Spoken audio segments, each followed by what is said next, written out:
1984 সাল 2রা ডিসেম্বর, সময় আনুমানিক রাত 12টা। শহরের প্রায় 15 লক্ষ মানুষ তখন ঘুমে আচ্ছন্ন। ওই সময় একটি বিষাক্ত গ্যাস পুরো শহরবাসীকে গ্রাস করে। প্রথমে চোখ জ্বালা পোড়া, তারপর শ্বাসকষ্ট, এবং এর পরে ঘটে আরও ট্রাজিক ঘটনা।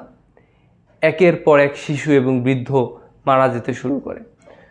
পুরো শহরে আতঙ্ক, চিৎকার চেঁচামেচি। কয়েক সপ্তাহ পরে মৃতের সংখ্যা গিয়ে দাঁড়ায় 15 থেকে 20 হাজার, এবং প্রায় 6 লক্ষ মানুষ এই ঘটনায় অসুস্থ হয়। আপনারা হয়তো বুঝে গেছেন আমি ভোপাল ডিজাস্টারের কথা বলতেছি। ভোপাল শহরের কেন্দ্রস্থলে একটি কীটনাশক কোম্পানি ছিল, যেটি ইউনিয়ন কার্বাইড লিমিটেড কোম্পানি।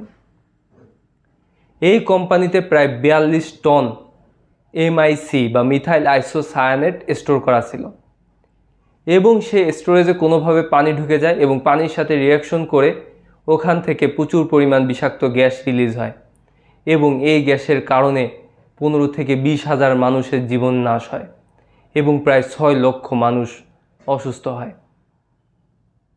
আপনারা কি মনে করতেছেন এই ঘটনা একদিনে হয়েছে?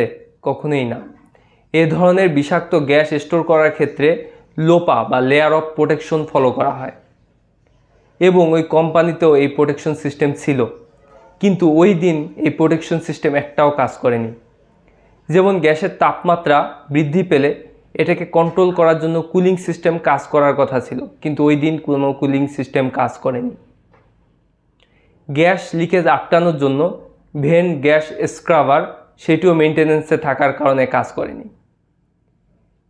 এবং ফ্ল্যাট টাওয়ার যেটি গ্যাস পুড়িয়ে ফেলতে কাজ করে সেটিও ওই দিন কাজ করেনি। এতগুলো লেয়ার অফ প্রোটেকশন যখন ফেল করে, তখন এই গ্যাস পুরো শহরকে গ্রাস করে এবং হাজার হাজার মানুষের জীবন কেড়ে নেয়।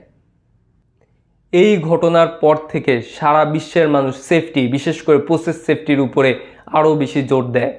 একের পর এক ল, গাইডলাইন এবং স্ট্যান্ডার্ড তৈরি করা হয়। মানুষ আজ জানে প্রসেস সেফটি কতটা গুরুত্বপূর্ণ। প্রসেসে অ্যাক্সিডেন্ট সবসময় হয় না, কিন্তু যখন হয় তখন এটা অ্যাক্সিডেন্টের লেভেলেও থাকে না। এটা সারা জাতির জন্য একটি ট্রাজিক ঘটনাতে পরিণত হয়। ভোপাল আমাদের স্মরণ করিয়ে দেয় সেফটি শুধুমাত্র বিলাসিতা নয়, এটি আমাদের জীবন বাঁচানোর একটা মাধ্যম। আমি সাধারণত এই চ্যানেলে সেফটি রিলেটেড বিভিন্ন ভিডিও আপলোড করে থাকি। আপনাদের যদি এই ধরনের ভিডিও ভালো লাগে, চ্যানেলটি সাবস্ক্রাইব করে সাথে থাকবেন।